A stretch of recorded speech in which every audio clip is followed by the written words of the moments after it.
இன்னைக்கு பாலக்காட் சூப்பர் பைக்கர்ஸை நான் மீட் பண்ணேன். சும்மா பசங்க சும்மா தெறிக்க விட்டுட்டு இருந்தாங்க ரோட்டில். நான் அவங்க பின்னாடியே வந்து லக்குக்கு இந்த ஸ்டால் பக்கத்தில் நிறுத்தினாங்களா.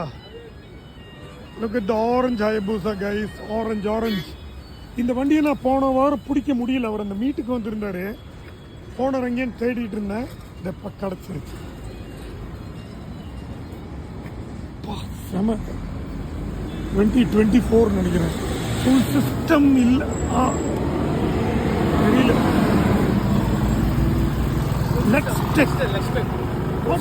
ஒரு ஸ்டார்ட் இதை கேட்கட்டேன். தம்பியோட வண்டி தான் இது. எக்ஸாஸ்ட் ஃப்ரெண்டோட வண்டி. யார் வண்டி? ஓ, அவர் வண்டியா? சரி. அவன் சைஸுக்கு இந்த வண்டி தான் வேணும்.